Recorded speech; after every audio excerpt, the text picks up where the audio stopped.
Good morning, fellow Toastmasters. Good morning. I had prepared a speech, and I worked on it for almost the 2 weeks we're on leave. But I went to my granddaughter's graduation party, and what happened there changed my whole idea. And I'll be honest with you before I even start, Cheryl was one of my inspirations. Because I remember when I'm here, how not only Cheryl, but a lot of the members grab my attention right away, and how they make me pay attention. I was at my granddaughter's graduation. She graduated from University of Hawaii many years ago, but she just did another graduation, and we're very proud of her. But at the graduation party, I put my hearing aids on, I had them turned all the way up, and at the graduation party, a lot of friends were there and people I hadn't seen for 40 years. But what caught my attention, what I want to talk about, was I was sitting across the table, right here, talking to people, and just understand everything they were saying. And then there were some people there, sitting in the same place, and I listened to them for 2 or 3 minutes and didn't understand a word they said. They just kind of went on to the thing as well. And it just amazed me how I thought it was me with my hearing aids, but I thought, there's a lot of people who do not speak out, project their voice. They're kind of like, anyway, what I wanted to kind of get on is vocal variety. I'm not even sure myself how I come across the members when I speak. I do always like to try and project my voice so I'm loud and people understand me and they know what I'm saying. But I'm not sure if I'm always like that. And it just gave me a good example of what it's like. Even in Cheryl's speech today was kind of interesting because it's kind of, I could almost kind of follow her a little bit, her husband Larry. I'm a Giants fan,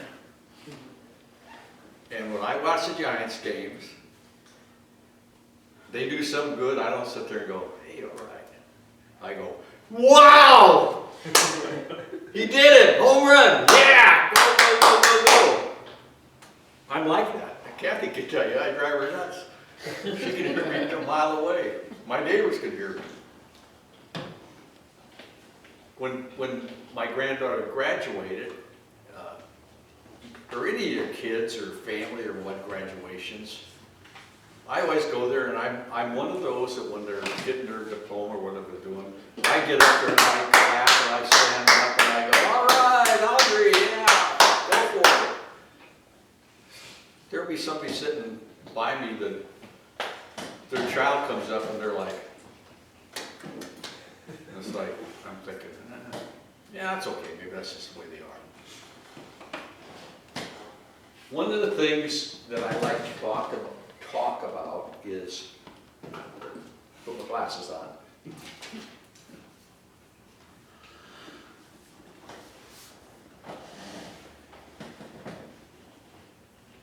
Voice projection. To me, voice projection is everything. I'm starting to learn that from the members here. Everybody here, as far as I'm concerned, when I listen to them, I can hear them and they have good voice projection. Clear. Now, ever since I had that mini stroke, I kind of wonder sometimes if my voice is clear because I even catch myself, catching myself, kind of slurring my words and not understand. So that's one thing I have to work on. Make sure I pronounce the word correctly. Because even like with Diane reading my introduction, my spelling's terrible. So I'll write something down, Kathy will read it, and I'll go, what is that? I wrote it. What is that? And I find myself doing that. So it's got to be clear.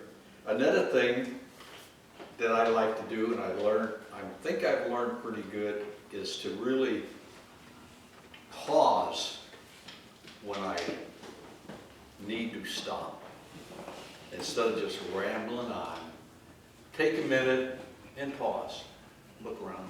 Yeah. They're understanding what I'm saying.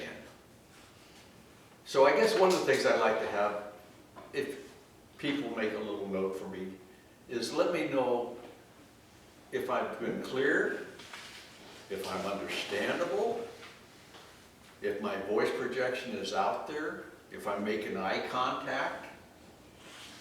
Because I was thinking about it, like I say, I'm not sure that's how I speak. Pat has always said I'm kind of a good storyteller.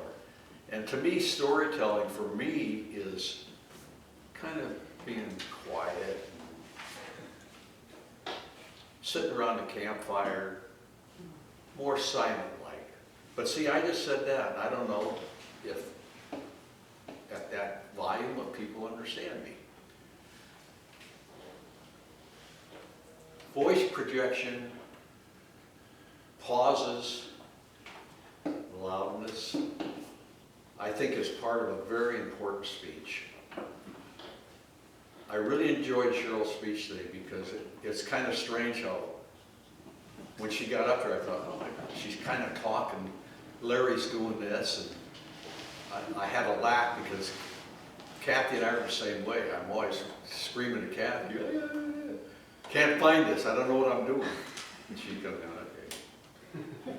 But anyway, I just want to kind of give an idea of what vocal variety is.